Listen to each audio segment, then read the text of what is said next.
السلام علیکم ورحمۃ اللہ وبرکاتہ۔ نابینا باپ اور خدمت گار بیٹے کی کہانی جو کہ حضرت عمر رضی اللہ تعالیٰ عنہ کے زمانے کی ہے۔ حضرت امیہ بن الاشکر کنعانی آنکھوں سے معذور تھے۔ ان کا ایک ہی بیٹا کلاب نامی تھا جو نابینا باپ کی بے حد خدمت کرتا تھا۔ اسے ایک دفعہ جہاد کا شوق ہوا اور فوراً فوج میں شامل ہو کر عراق چلا گیا۔ نابینا باپ خدمت گزار اور فرمانبردار بیٹے کے چلے جانے سے بہت معذور ہو گیا۔ اس کی خدمت کے لیے کوئی نہ رہا۔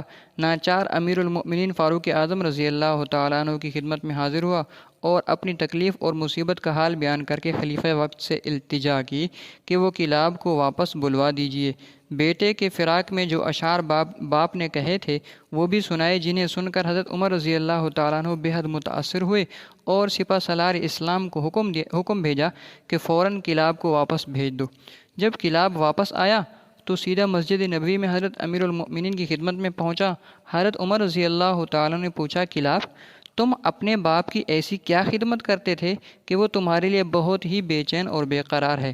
کلاب نے عرض کی، حضور میں ان کے سارے کام بڑے شوق سے خود کرتا تھا اور ان کو مطلق کسی کام کے لیے کسی اور کا کہنا نہ پڑتا تھا۔ جب وہ دودھ پینے کی خواہش کرتے تو میں اونٹنی کے تھن کو ٹھنڈے پانی سے دھوتا تاکہ دودھ بھی ٹھنڈا ہو جائے۔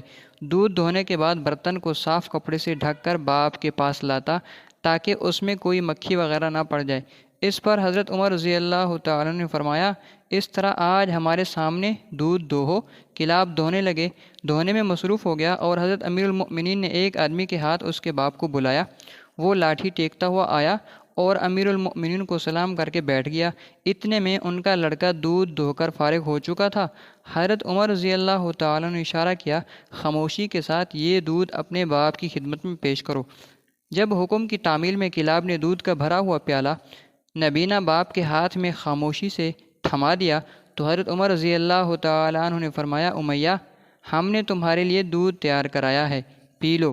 امیہ نے دودھ کا ایک گھونٹ پی لیا تھا کہ بے اختیار چلا اٹھا، مجھے تو اس دودھ میں سے کلاب کے ہاتھوں کی خوشبو آ رہی ہے۔ حضرت عمر رضی اللہ تعالیٰ عنہ اور تمام حاضرین مجلس اس نظارے کو دیکھ کر آبدیدہ ہو گئے۔ حضرت عمر رضی اللہ تعالیٰ عنہ نے حکم دیا، کلاب اپنے باپ سے ملو، اور کلاب آگے بڑھ کر اپنے باپ سے چمٹ گیا۔ فاروق اعظم رضی اللہ تعالیٰ عنہ نے فرمایا، کلاب تمہارا جہاد یہی ہے کہ تم اپنے باپ کی خدمت کرو، خدا تعالیٰ تمہیں جہاد کرنے سے بھی زیادہ ثواب عطا فرمائیں گے۔